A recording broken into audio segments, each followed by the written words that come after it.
Close your eyes for a second and imagine a map of the world. Now, look at the Middle East. Zoom in on that tiny hook-shaped sliver of water between Iran and Oman. That's the Strait of Hormuz. It's barely 21 miles wide at its narrowest point. But through that tiny needle's eye flows 20% of the world's oil and a fifth of its liquefied natural gas. It is the jugular vein of the global economy. Now, imagine that vein is severed. Not for a day, not for a week, but for years. Today, we're looking at a worst-case macroeconomic analysis of a multi-year conflict with the Islamic Republic of Iran. We're moving past the headlines of tensions and skirmishes to look at the cold, hard physics of what happens when the global trade architecture simply breaks. Especially for a country that is uniquely, dangerously exposed, the United Kingdom. Let's talk about the energy choke point. In a sustained war, we aren't just talking about a fear premium where prices go up because traders are nervous.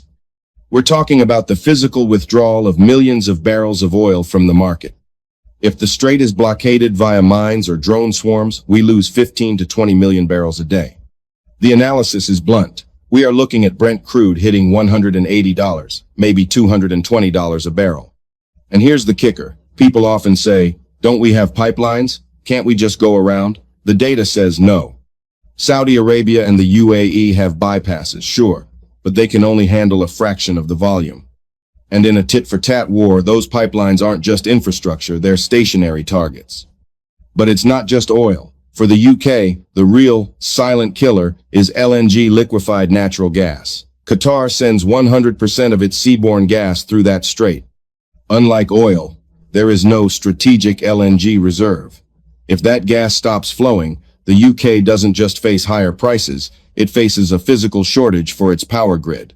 Now, why is the UK specifically in the crosshairs? Political economist Helen Thompson describes the UK economy as one that relies on the kindness of strangers. For decades, Britain deindustrialized. It became a service-based, financialized giant. We buy more than we sell, and we rely on a constant flow of foreign capital to keep the lights on. But in a multi-year war, capital doesn't stay in London. It flees to the US dollar or to gold. This creates a sudden stop. The pound collapses. Suddenly, those energy imports already at record highs become even more expensive because our currency is worth less. And then there's the food energy link. We think of food as crops, but modern agriculture is basically fossil fuel in a different form. We need gas for greenhouses, oil for transport, and Middle Eastern nitrogen for fertilizer. The analysis suggests a ticking time bomb for UK food prices that could wipe out years of living standards in a single stroke. We've lived in a world of just-in-time globalization for 30 years. It was beautiful, efficient, and as it turns out, incredibly fragile. If the Red Sea and the Gulf are war zones, shipping has to go around the Cape of Good Hope. That adds 10 to 14 days to every journey. Fuel consumption jumps 30%. Shipping rates triple. We are seeing the death of resilience as a cost. For years, CEOs tried to minimize resilience because it was expensive. Now, resilience is the only way to survive. We're talking about nearshoring, bringing manufacturing back home, and strategic stockpiling. The era of cheap, easy global flow? It's over. So, what does the long shadow look like at the end of the day? It looks like a divided world. A North American bloc that is energy independent and thriving, and a Eurasian bloc led by China. And then there's the UK and Europe stuck in the middle, facing a generational debt trap and a permanent inflationary spiral. The Iran war isn't just a military event. It's a centrifugal force, pulling the global economy apart at the seams.